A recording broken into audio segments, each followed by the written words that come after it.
years ago, a guy came up to me, a friend of mine, said, "Hey, let's do a triathlon." And I said, "Why?" But because I cannot help but say yes to a challenge, I agreed. And so for 16 weeks, we trained. We swam every day, we rode, we ran, we did all these things to prepare for this triathlon. And I'll never forget race day, man, I showed up, I was ready to go. I had trained, I was prepared, I was ready to lose my witness and beat everybody there, right? And so fueled by adrenaline, I hear the gun go off and I run into the lake. It's at Belton Lake. I run into the lake and I'm leading out, man. I'm swimming as fast as I can. And then all of a sudden I get out to the middle of the lake and it hits me. I'm in the middle of the lake. I had not trained in the lake. I'd only trained in a pool, in a gym where I can see the side and I can see the bottom thing, like there's a line. Right, like I know where I'm at. And so I had this kind of panic moment as I'm thinking, oh my God, what if I cramp? Like what if I can't make it back? I mean, what do I do? And I got a little bit over my head, and I'll be honest with you, the waves seemed to be much higher than they were. Right, I was a little overwhelmed, a little panicky, thinking, how in the world am I gonna get back? And so with everything in me, all I did was, I just gotta get back, I just gotta get back. Who cares about the race? I just gotta get back to the shore. I was a little bit overwhelmed. If you live long enough, and if you put yourself out there enough, there's no doubt that you will be overwhelmed with life, right? There's moments in life where you're gonna experience being overwhelmed, and maybe you feel that little bit of a panic of, well, golly, what do I do? And the beauty of it is that in those moments, God invites us to run to Him for wisdom, right? How great is it that James tells us that if we want to be near to God, we run to God, we choose to be near to Him, and He will draw near to us. Man, what a promise that is, right? And so the same thing goes to with wisdom, right? He says, hey, if you need wisdom, then run to me and you will find wisdom. Now, I love what King Solomon, he writes this. He says, whoever listens to wisdom will dwell secure and be at ease without dread of disaster. That sounds good, right? I mean, think about that.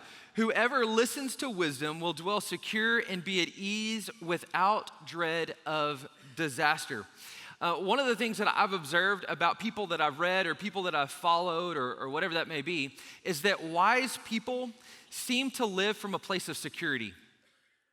Good leaders seem to lead from a place of security, right? And so I think about where we are as a church. I think about where we are as a community. And I don't know if you've looked at your investment accounts lately, but we need some wisdom, right? We need to know, how do we live life in spite of the complexities that are all around us? Even just the idea of living in a broken world. How are we supposed to live life in this broken world in which that we find ourselves? How do we do that? Well, the answer is we live with wisdom. We gain God's wisdom. Now, here's something that's pretty interesting about the book of Proverbs. As we open up the book, because that's what we're gonna do over the next several weeks, we're gonna open up the book of Proverbs, and here's what I think you're gonna find.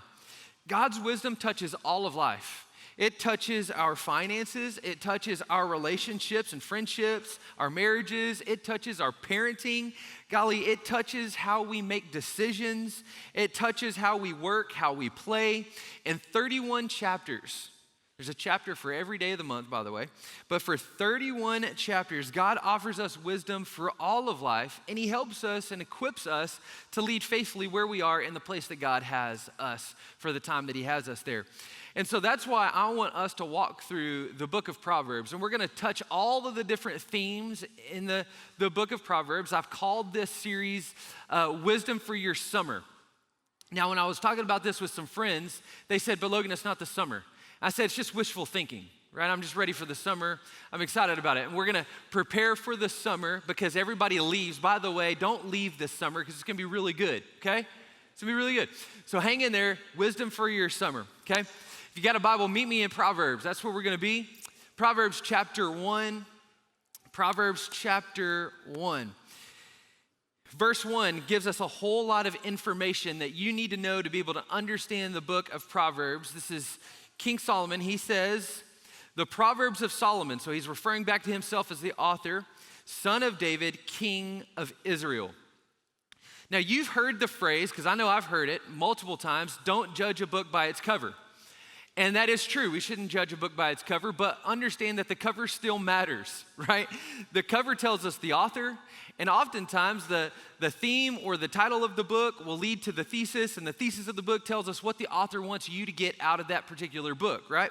And so as we open up the book of Proverbs, there's a couple of things that I want you to know. First thing I want you to know is that this is written by King Solomon. He tells you that. He says that he's the author of the Proverbs of Solomon. And if you remember from history, Solomon is the son of King David. You remember that? Right? So after David dies, there's a whole lot of drama that happens, right? Because anytime there's an opportunity for power, what happens? Drama, always, right? People get involved, and everybody wants power, so all this drama happens. And then ultimately what ends up happening is that Solomon becomes the next king of Israel. And in 1 Kings 3, the Lord comes to Solomon, and he does the wildest thing that you can imagine. God tells Solomon, he says, Solomon, ask what you want. Can you imagine that? The God of the universe, creator of everything, comes to you and says, hey, what do you want? What would you say? Well, here's what King Solomon says back to the Lord. He says this in verse 7. And now, O Lord my God, you have made your servant king in place of David my father. And although I am but a little child, by the way, he's not a child, he's about 25. And in those days, you're a grown man at 25, right? Because they celebrated manhood at 13, right? The prefrontal lobe right here, it's developed by then, okay? So we're all on the same page. Okay, so not just a little child, but this is his heart behind it, right? He says, I do not know how to go out or to come in, and your servant is in the midst of your people whom you have chosen, a great people, he says, too many to be numbered or counted for multitude. Therefore, he's saying, give your servant an understanding mind to govern your people, that I might discern between good and evil, for who is able to govern this great people? Right? So, like an almighty, all-powerful genie, right? God asked Solomon, Solomon, what is it that you want? And what does Solomon say in response? Lord, I need your help, right? He responds back to the Lord and says, hey, out of all of the things that I could ask for, what I really need is I need your wisdom. I need your help in leading your people. And so God answers his request. In verse 12, God tells Solomon in return, he says, behold, I now do according to your word. Behold, I will give you a wise and discerning mind. And hear this, this is really important for what we're going to talk about. So that none like you has been before you, and none like you shall arise after you. Whoa. Think about that. So God tells Solomon in return, he says, hey, listen, I'm going to make you the wisest person to ever walk the planet. Whoa, that's pretty cool. That's pretty awesome. So, pretty great. Now, what ends up happening here is, so God gives Solomon all of this wisdom, and then Solomon takes that wisdom, and what you have in the book of Proverbs is Solomon actually writing down all of this wisdom that he has gained from the Lord, and then he's passing it on to his son to prepare him to lead as king of Israel next, right? And so so Solomon's the writer. Now, what does Solomon want from you and I? What does he want from us? Well, first and foremost, he tells you, he says, I want you to listen to these words. But if you understand what he's talking about when he says listen, he's not just saying, hey, I want you to hear what I say. He's saying, I want you to hear what I say, and then I want you to apply what you hear. And so to do that, we've got to ask, well, what is a proverb anyway? Like when we talk about proverbs, what is that? Well, a proverb is just, it's concise. It's a concise saying stating a truth or piece of advice, okay? So when you talk about the book of Proverbs, the collection of Proverbs, you have to understand it's a general truth. These are general truths in the form of wisdom written by Solomon, given to him by God for his son, and now us. And so Proverbs is just a collection of timeless truths that are to be understood in a general sense. That is really, really important because you can get in a whole lot of trouble if you don't recognize that Proverbs is written in a general sense. Here's what I mean by that. They are not to be seen as a guarantee. Many people have heard Proverbs that go something like this: train up a child in the way they should go, and if you do, they will not depart from that path. How many of you know, I trained them up in the right way, but they departed, right? It's a general truth. In other words, these are prescriptive in the way that one should handle themselves, but not as a guarantee, right? It says this is what we should do, and if we do, this ought to be the case, but doesn't always mean that that will be the case, right? We're talking about X plus Y equals Z. In this particular case, X plus Y doesn't always equal Z because there's other variables. We live in a broken world. Nevertheless, that doesn't mean that we shouldn't say, hey, listen, this is good stuff. We need to hear it. We need to apply it to our life because as you're going to see, these are really, really important for our life. And if you want to live well and if you want to lead well, then you need to know and understand and apply the book of Proverbs, which leads us to why it's so important that we do this. Why is it important that we unpack this book of wisdom? Well, Solomon tells us in verses 2-4, he says this: to know wisdom and instruction, to understand words of insight, to receive instruction in wise dealing and righteousness, justice, and equity, to give prudence to the simple, knowledge and discretion to the youth. Let's just put it a little bit more simple than that. Solomon's using all these words to help us see that wisdom is good for all of life in all generations. Right? He talks about youth there. He talks about equity and justice and righteousness. He talks about instruction. He talks about wise dealing, wise decision making. In other words, he's talking about all of life. The reason why this is important is because it touches all of life and it's applicable to your life today, tomorrow, for all of time and for all of generations. So he's saying, hey, listen, wisdom helps us dealing with the world around us, whether that's school, work, in our extracurriculars, or at home. Wisdom breeds godly character, teaches us how to live righteously in an unrighteous world. Wisdom teaches us the nature of justice in an unjust world. It teaches us how to be fair in a world of unfairness. Solomon even says that wisdom offers caution in the middle of chaos, provides knowledge to the simple-minded, and it teaches us how to honor and respect all people. Later on, he's going to tell us that wisdom is invaluable. It's an invaluable asset that, if lived, should add years to your life. Wow, that's a bold statement. So again, that's the reason why it's important. But even as you continue to read the book of Proverbs, you're going to realize that Proverbs is a unique book. And the reason why it's unique is because it's an endless pursuit. Verse 5, Solomon tells us that in the pursuit of wisdom, we will never arrive at the place of wisdom. So often you and I will talk about wisdom and we'll say, well, you gain wisdom in years of life. And that is true. But I know a lot of folks who are older folks who don't have wisdom. So that's not always true, right? There's a unique place that wisdom has that can only be gleaned by God via his Spirit through his word, okay? So verse 5 tells us the pursuit of wisdom will never arrive. He says this: let the wise hear, and hear this word, and increase in learning. So he's presupposing that you're already wise. And he's saying, hey, wise folks, increase in learning, right? So grow in learning. And the one who understands, obtain guidance. And so again, just so we're all on the same page, we can always grow in wisdom, for wisdom is like an inexhaustible well.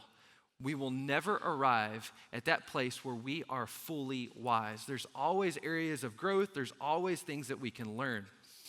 And then Solomon, he's going to describe all throughout the book, he's going to describe wisdom like this. In chapter 3, he says it's a tree of life, ever fruitful and life-sustaining.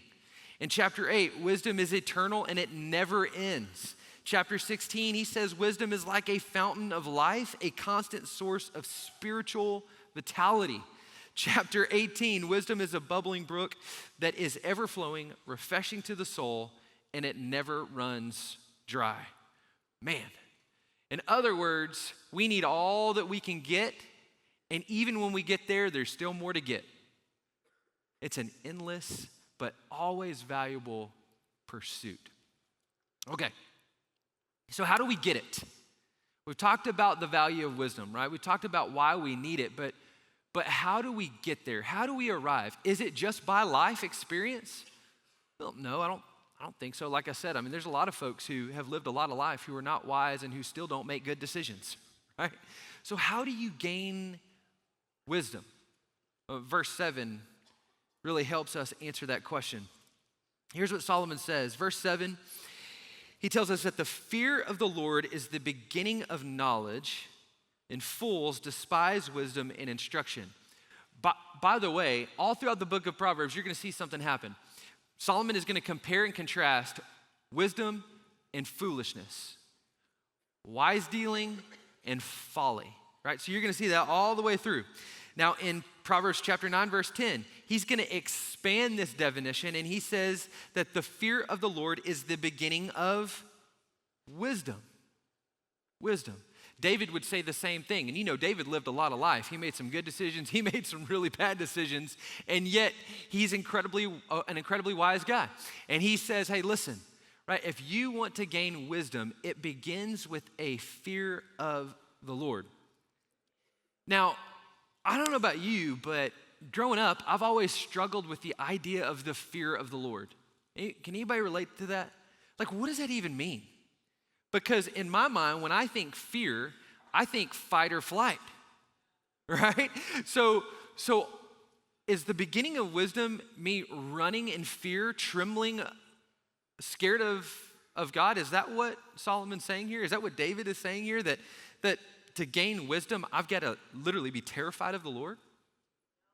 No, that's not a proper understanding in the way in which we need to see this. See, Solomon, when he's telling us that the fear of the Lord is the beginning of wisdom, he's not telling us that the fear of the Lord, like we're to be afraid of him in a terrified sense, but rather we are to have a reverent awe of the Lord and a humble submission to him. So if you want to gain wisdom, it's not that you're afraid of the Lord, it's that you have a reverent awe for him. That's the beginning of wisdom. It's like standing at the ocean, right? Anybody stood at the ocean and you just look out at the ocean, the vast expanse of the ocean, and there's something in you just goes, wow.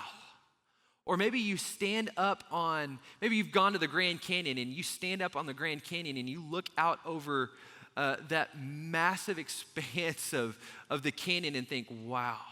Or maybe you've stood up on the top of a mountain and you can't help but think, man, this is incredible. Right? We get the word awesome from the word awe, which means reverent. It means wow.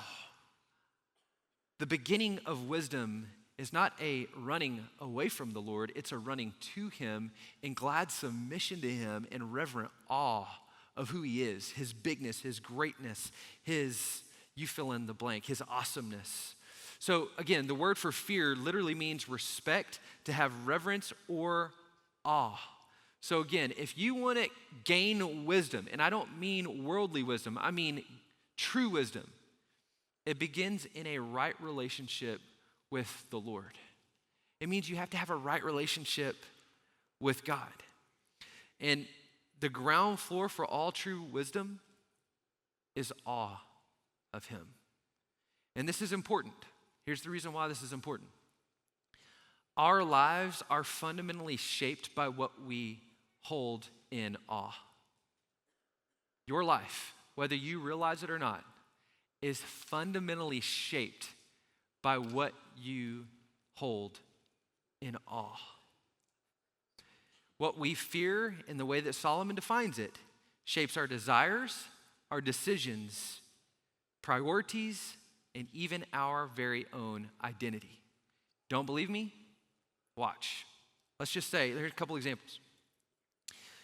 If I revere people's approval, okay, if that's what I hold in awe, if I revere people's approval, then that means my life is going to be shaped by pleasing everyone around me.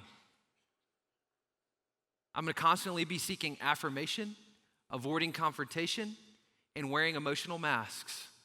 And the result is insecurity and compromised convictions for approval. When I get on social media, I see it all over the place. It's everywhere. I'll do you one even more. If I revere image,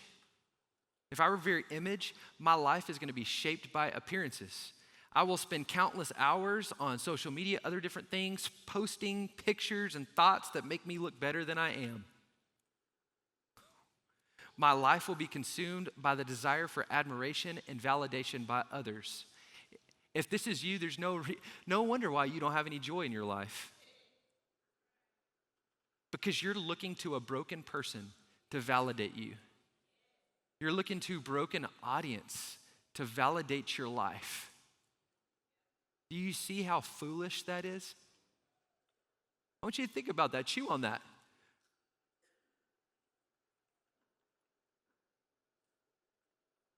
That is the definition of foolishness from the view of the Lord. He says you can't have it both ways. You can't love God and love the admiration of man. You can't hold God in awe and hold people in awe. They're broken. They cannot bear the weight of your worship. They cannot bear the weight of your awe. They can't do it. They weren't created to. That's why celebrities fall. That's why when we celebritize people and then they fall and then we're devastated. Listen, like this might not be the right place for this. I don't really know. But when the whole world looks at a particular person and the world shuts down because a particular person dies, y'all, that's a bit of a problem. Because no matter who they are, what title they carry, they are a broken human. There is only one who is perfect. There is only one who holds our awe. There is only one who does not fail you. So understand what it looks like to live in a world of foolishness when God's inviting us into a world of awe, of wisdom, of wonder at Him, who doesn't let us down, who doesn't fail us, who is always enough, exactly what you need, when you need, at the time you need it. And He says, you are my son, you are my daughter, in whom I am well pleased. Social media can't offer you that. Your friends can't offer you that. Your spouse can't offer you that. Your kids, your parents, your grandparents, nobody on this planet can offer you that. What you and I need is a heavy dose of God's wisdom. Now, Paul Tripp, great author, by the way. If you want to read a great book, read anything by Paul Tripp. He says it's a dangerous thing to live without your heart being captured by the awe of God, because awe of God is quickly replaced by, hear this, awe of you. Man, Solomon's going to say over and over that the beginning of wisdom is the awe of God, but I would argue that the beginning of foolishness is the awe of you. Most, if not all of our foolishness most, if not all of our foolishness in our lives is the result of being consumed with us and what we want and what we desire and all of these things in life, instead of being consumed with God and what He wants for you and what He has for you. It's when we attempt to become the God of our life that you and I experience the most foolishness in our life. But when we allow God to be God and we to be who we are and how He's created us to be, and we worship Him instead of worshiping us, that is the ground floor of wisdom. Man. And so we talk about wisdom. What is it? What's wisdom? Okay. In Proverbs, Solomon's going to use 3 important words, okay? You might want to write this down. This is good. Knowledge, understanding, and wisdom. And so we often hear those words and we kind of get them confused. We make them interchangeable and all these things. But understand that while Solomon and other biblical authors might use these words, they are different words for a different purpose. That's the reason why they use them differently. So think about it this way. I want you to think about knowledge in this particular way. It's the accumulation of facts, information, and an acquired skill. That's knowledge, okay? So it's an accumulation of facts, knowledge, and an acquired skill. You can go to school, you can go to trade school, you can go to college, you can learn an acquired skill, you can read a book, you can gain facts and information. That's knowledge, okay? Here's what understanding is. Understanding is the ability to process those facts, information, and skill and critically evaluate it for what it is. That's understanding. If you want to, do you understand the content? Do you understand the information, the facts? It's being able to look at it and go, okay, let me see if I understand this. Let me critically evaluate it, right? Now, this is wisdom. Wisdom is the ability to take those facts, information, and skill and apply it to one's life and the life of others. So another way to think about it, right? Knowledge is asking the question, what is true? Understanding is asking the question, why is it true? Wisdom asks the question, how should I live because it is true? So, back to my illustration a minute ago. If I have given my life to Jesus, right, and I have said yes to him, and now I am a son or a daughter of the King, how then should I live if I'm a son and daughter of the King? Well, then that probably means I shouldn't look to you for my affirmation. I should look to him for my affirmation. That's wisdom. It's being able to take a truth and applying it to my life in such a way that I become a blessing to the people around me. That is wisdom, right? Now, here's the deal. Here, kind of trouble with church, right? Church is great. Bible studies are great. But oftentimes, we can consume, right? I mean, most of us grew up in church. Most of us went to Sunday school. Most of us know the Bible stories and the characters and all of these things. But do we understand them? And then can we use wisdom to apply them to our lives? I think, sadly, that's where the church fails. I think we're good at offering Bible studies and information. But where we struggle is offering wisdom. Wisdom being, how do we take the truth and the things that we're gaining, and then how do we apply them to our life so that we're a blessing to those around us and that we're transformed. By the way, the reason why so many young folks don't go to church is because we don't live what we say we believe. The reason why people don't go to church, you hear it all the time, we're hypocrites. It's because we're not taking the truth that we're hearing and applying it to our lives. We're missing out on wisdom. There's a huge gap between what we know to be true and living it in our lives. And when people see that what we say is not happening in our life, then they go, well, what's the point? I might as well go buy a boat and go fishing on Sunday. And good for them. What you and I need is a heavy dose of God's wisdom so that, again, we can experience transformation in our life and we can be a blessing to those around us. Now, I kind of narrowed it down to a definition, okay? So wisdom is taking a truth and being able to apply it to our lives, to our current context, culture, and moment in history in God's timing with his care. That's really important. Because another thing that the church is good at is taking a truth and then punching people in the face with it. You know, sometimes that's needed, but most of the time it's not. Right? Even Jesus got pretty upset when he went and cleansed the temple.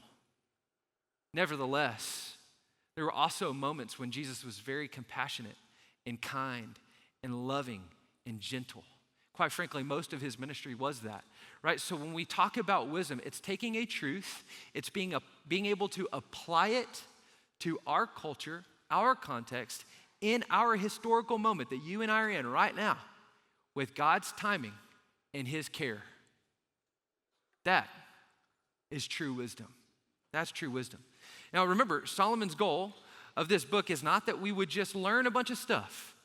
While that would be good, I want you to learn a lot, but I want you to apply it to your life. I want us to be a wise people, a wise church. Here's my conviction. I was reading this book. It's called A Non-Anxious Presence. Pretty good book. But he says that we all need to be a non-anxious presence. People need to be a non-anxious presence. And here's how he defines it. A non-anxious presence is a person who remains emotionally grounded, spiritually centered, and relationally steady in the midst of a chaotic and anxious world. So if that's a non-anxious presence, emotionally grounded, spiritually centered, and relationally steady, I want us to be a non-anxious church. A group of people, right? The church is a collection of people. It's not a building, it's not pews, it's not platform or stage or pulpit or anything else. A church is a collection of people. That was God's vision for it. That's what it is today.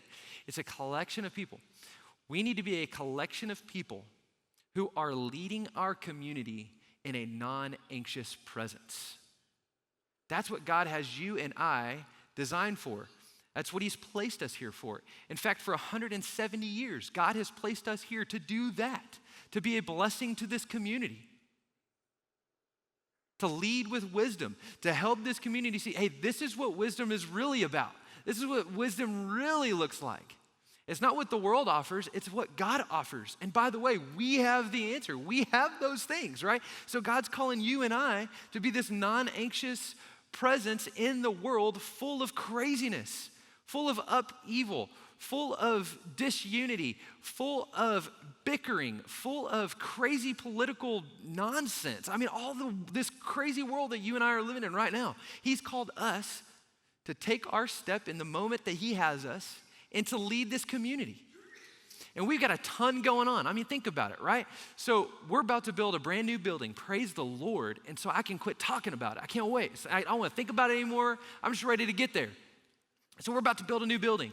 Part of building a new building, by the nature of that, is going to bring a bit of a new identity to the church, right? We have a new opportunity to step into this community and minister in new and effective ways that we've never had before. We can be hospitable in ways that we've never been able to be hospitable before. We can offer ministries in ways that we've never offered before. The opportunities that you and I have with this new facility are endless. But part of that is the people that occupy the facility. And what I want for us is that the people who occupy that facility, I want our identity to be that of wisdom, of being able to take God's truth,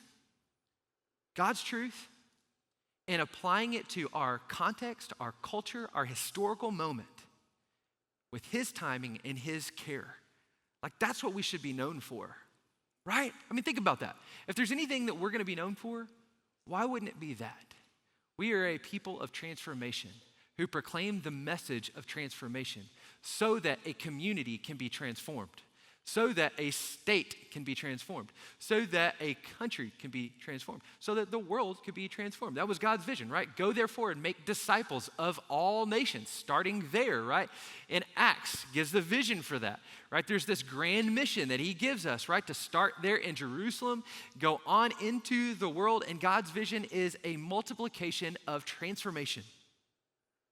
That's who we're going to be. That's where we're headed. That's what we're going to do. We're going to be a church who proclaims the message of transformation to a world and invites them to experience that as well. But it starts with wisdom. You and I have to have wisdom if we're going to navigate the complexities that are before us. Okay? All right, let's pray. God, we come to you today. We acknowledge the importance of wisdom and why we need it, but most importantly, we acknowledge the one who gives us the wisdom. God, we want to be transformed. We want to see our community transformed. And Lord, I pray and I ask that you would allow us to lead out in that effort. God, you did not put us here to passively sit by in this community, but to actively engage it for your glory. So Father, equip us to do that. Give us the wisdom necessary for us to help proclaim a truth and help people see how it applies to their life for your glory and their good. It's in the name of Jesus that we pray. Amen.